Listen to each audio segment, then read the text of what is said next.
Hai, Assalamualaikum warahmatullahi wabarakatuh buat kalian para pejuang cinta yang mendengarkan podcast ini. Semoga selalu diberikan perlindungan dan rahmat oleh Tuhan Yang Maha Esa. Sekitar 3 minggu yang lalu gue bikin video tentang 3 kelemahan wanita. Salah satu dari 3 kelemahan wanita itu adalah harapan. Wanita lemah dengan harapan karena wanita cenderung imajinatif. Mereka suka berimajinasi tentang hal-hal yang indah. Nah, harapan itu tuh bisa mengakomodir itu. Semangat wanita juga terpengaruh oleh harapan dan imajinasi, bro. Di video kali ini gue pengen bahas tentang membuat wanita bergantung dan ketergantungan sama kita. Salah satu cara yang efektif adalah dengan menjadi harapan bagi mereka. Tapi ini bukan cara yang paling efektif. Logikanya nih ya, kalau kita pengen wanita bergantung dan ketergantungan sama kita, yang juga berakibat wanita akan ketagihan sama kita, yaitu kita harus menjadi tiang yang kuat untuk tempat bergantung bagi wanita. Kalau tiang kita itu terlalu rapuh dan mudah patah, siapapun itu pasti akan takut untuk bergantung karena nanti pasti akan jatuh. Nah, gimana caranya menjadi tiang yang kuat untuk tempat bergantung wanita? Ada satu teori yang menurut gue paling efektif. Itu adalah teori hypergamy yang 2 tahun lalu ini sudah pernah gue bahas. Bagi yang penasaran, so mari kita mulai.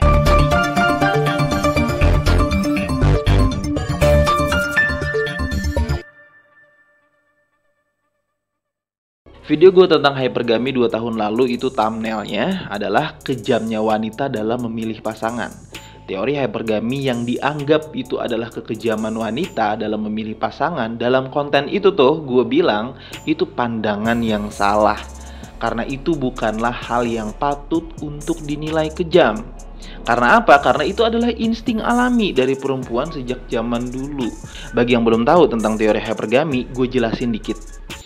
Hyper artinya lebih, gamy artinya pernikahan. Artinya dalam memilih pasangan, terutama untuk pernikahan, cewek gak akan milih cowok yang levelnya di bawahnya. Terutama dalam 3 hal, fisik, harta, dan status. Fisik artinya kekuatan badan pria, atau zaman modern ini tuh ganteng gitu loh. Dari segi harta itu ada gaji, jumlah duit, dan aset yang pria punya. Dari segi status itu seberapa terhormatnya pria di masyarakat. Ada hubungannya juga sama profesi maupun ketaatan beribadah, misal dia seorang ustadz gitu ya. Nah, ketiganya adalah insting wanita untuk mendapat perlindungan dalam zaman modern ini. Ingat ya, perlindungan. Untuk lebih lengkapnya, kalian bisa nonton video Satelit Cinta tentang teori hypergamy, atau kalian bisa cek sendiri di Google maupun artikel-artikel yang membahas tentang hal itu. Sekarang kita kembali ke topik pembahasan. Wanita akan bergantung kepada tiang yang dia rasa kuat untuk menahan bebannya. Ketika dia sudah percaya dengan tiang itu, maka dia akan ketergantungan dengan tiang itu. Pokok pembahasan kita adalah gimana caranya menjadi tiang yang kuat itu. Yang pertama, cari yang sesuai atau menyesuaikan. Cari yang sesuai artinya adalah lu harus sadar tentang keterbatasan dan kemampuan diri. Sadar diri bukan berarti pesimis, tapi dengan bijaksana mampu menakar diri sendiri. Kalau kita sanggupnya ngasih uang jajan 3 juta, jangan paksain cari cewek yang kebutuhannya bisa 5 juta per bulan. Jangan dipaksain. Ini realistis dan inilah yang dimaksud dengan cari yang sesuai. Tapi kalau lu ternyata jatuh cintanya sama wanita yang levelnya di atas lu dari segi fisik, harta maupun status, maka kita akan menyesuaikan. Bukan gue larang, bukan gak boleh. Boleh aja, silahkan. Jadi kalian pilih nih antara kalian cari yang sesuai atau kalian menyesuaikan. Kalau bisa nih kita levelnya di atas mereka. Atau minimal kita harus bisa mengimbangi. Seenggaknya ada usaha untuk kita mengimbangi mereka. Ini berkaitan dengan harga diri seorang pria, bro. Gak ada kaitannya dengan wanita yang menerima lo apa adanya. Oke, kalau misalkan dibilang ceweknya kan suka sama gua apa adanya, bang. Dia juga gak mikirin harta banget. Betul, ya, gak salah. Tapi harga diri seorang pria itu jauh lebih patut untuk lo perjuangkan buat diri lo sendiri dulu. Sehingga bergantungnya mereka tuh lebih maksimal, bro. Lo gak perlu juga menyalahkan mereka atau mendiskreditkan mereka ketika lo ngerasa lo harus levelnya sama kayak mereka. Lu hanya perlu lakukan itu untuk harga diri lu sendiri dulu. Ini kan tadi pilihannya kalau menyesuaikan. Dan 3 hal yang disebutkan oleh teori hypergamy tadi bukanlah hal yang mustahil untuk dicapai. Fisik, harta, dan status itu bisa banget kalian raih. Asalkan kalian mau. Jangan fokus ke bisa atau enggak dulu, tapi mau atau enggaknya kita. Soal bisa atau enggak, bisa itu kan mengikuti kemauan kita. Kalau kemauan kita kuat, otomatis kita akan bisa melakukannya. Dan itu udah pernah gue buktiin sendiri. Keluarga gue tuh gak ada basic seniman sama sekali ya. Musik, melukis, desain grafis, dan lain sebagainya, itu semua gue pelajari otodidak melalui pengalaman kerja dan pengalaman lainnya. Baru-baru ini gue baru belajar tentang nada-nada dalam musik. Gue buta sama sekali dengan nada, nggak ada bakat sama sekali gue gitu. Bahkan untuk bersiul aja fals gitu. Temen gue juga sempat bilang, ngapain sih lo maksain buat bisa nyanyi? Gue yang nggak bisa nyanyi biasa aja nih gitu.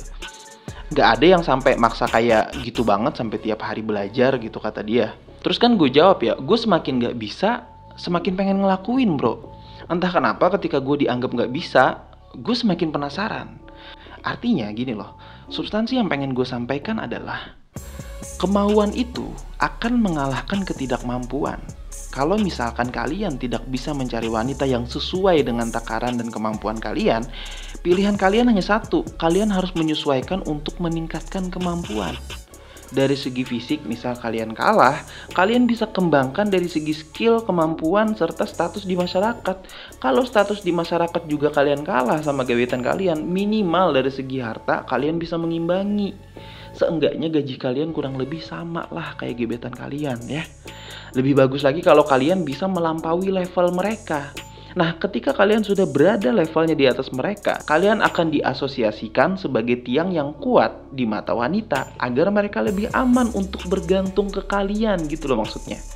Ketika wanita sudah merasa aman untuk bergantung ke kalian, akhirnya muncul rasa kenyamanan yang juga memunculkan rasa ketagihan. Gitu. Kalau wanita udah seperti ini, kalian bisa meningkatkan integritas kalian sebagai seorang pria. Kalian gak takut lagi buat negur mereka. Kalian lebih berani menegur mereka karena mereka lah yang bergantung sama kalian. Dan ini bukan merendahkan gender wanita ya, tapi lebih meningkatkan kehormatan wanita sebagai sosok manusia yang kita anggap harus kita lindungi dan kita bimbing. Terus yang kedua, terbiasa dalam keadaan sulit. Terbiasa dalam keadaan sulit adalah cara orang-orang sukses untuk menempa mental mereka menuju keadaan yang lebih baik. Jadi, mulai dari sekarang, kalian harus perhatikan karakter kalian sendiri.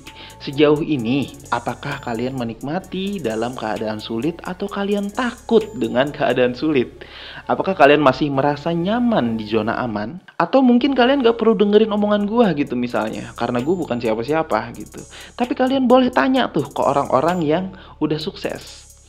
Apakah dulu sebelum dia sukses dia pernah mengambil risiko dan keluar dari zona nyaman? Rata-rata jawaban mereka pasti pernah, percaya deh. Karena untuk menemukan titik balik dalam kehidupan, kita harus berani mengambil resiko. Gak usah resiko yang terlalu besar dulu kayak meninggalkan pekerjaan yang nyaman di kampung sendiri dengan cara merantau ke negeri orang dan lain sebagainya.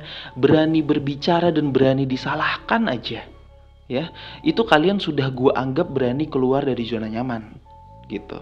Menjadi tiang yang kuat untuk tempat bergantungnya wanita butuh mental yang kuat juga agar wanita merasa aman untuk bergantung ke kita. Nah, menempa mental yang kuat itu ketika kita terbiasa di masa-masa dan keadaan yang sulit, sehingga hal yang dianggap wanita sulit bagi kita mah biasa aja. Dan kita lebih mampu untuk melihat solusinya ketimbang panik dan takut ketika dimintain pertanggungjawaban dan lain sebagainya mungkin.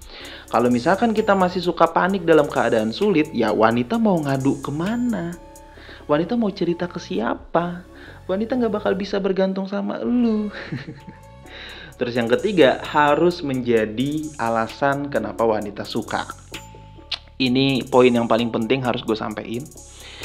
Kalian jangan bangga kalau misalkan ada wanita yang bilang kalau dia mencintai kalian apa adanya, ya.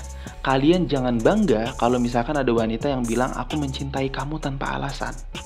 Kalian gak perlu menyalahkan mereka juga dengan berusaha mencecar apa sih alasan kamu suka sama aku gitu misalnya. Jangan juga menjudge mereka dengan bilang kamu harus punya alasan mencintai aku. Gak harus gitu juga gitu. Karena wanita juga kadang suka bingung kenapa mereka menyukai pria dalam keadaan tertentu ya. Mereka bukan gak punya alasan, tapi mereka susah untuk menginterpretasikan alasan tersebut. Insting mereka tetap dipakai dalam mencari pasangan seperti yang dijelaskan oleh teori hypergamy.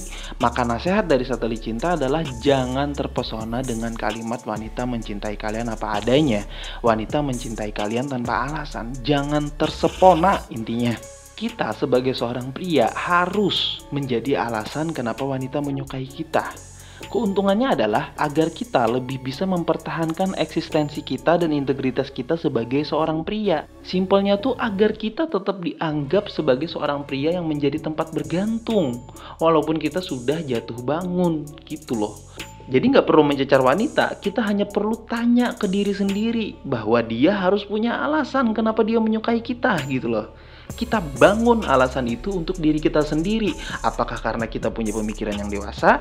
Apakah kebijaksanaan kita? Apakah karena kerja keras kita? Apakah karena kita punya karya dan lain sebagainya? Alasan itu harus kita ciptakan walaupun wanita menyatakan kalau mereka mencintai kita apa adanya. Semua hal ini nih bertujuan agar kita menjadi tempat bergantung yang aman bagi wanita, menjadi tiang yang kuat bagi wanita. Setelah itu terjadi, wanita akan menyerahkan dan mengabdikan hidupnya ke kita dan menjadi pasangan hidup kita. Makanya kalau kalian teliti, semua konten dari Satelit Cinta itu berkesinambungan satu sama lain. Walaupun gue bikin 20 video yang berbeda-beda nantinya, semuanya sama, bermuara kepada satu gagasan, yaitu adalah mengembalikan marwah seorang pria menjadi pemimpin yang dipercaya bisa membimbing. Sebenarnya tujuannya cuma itu. Mau nanti ke depannya gue bahas tentang filsafat, ilmu komunikasi, psikologi, dan ilmu tentang spiritual misalnya, semuanya tujuannya cuma satu, untuk mengembalikan marwah kita sebagai seorang pria sejati. Apapun hal jelek dari wanita yang mereka pertontonkan sekarang, hal pertama yang gue salahkan adalah prianya. Jadi kalian harus terbiasa dengan channel Satelit Cinta yang suka nyalah-nyalahin pria dulu gitu. Karena kita pemimpinnya bro. Makanya video gue kebanyakan bertujuan untuk pria bukan wanita. Oke? Quote terakhir dalam video kali ini adalah, wanita akan tertarik kepada pria yang dia suka dan itu hanya sementara. Tapi wanita akan bergantung kepada pria yang menjadi tiang kuat dan itu akan tetap. Semangat para pejuang cinta, tidak ada unsur provokasi atau merendahkan gender tertentu. Semua narasi dan statement dalam video ini bersifat substansial dan kondisional. Semoga bermanfaat dan jangan lupa bahagia.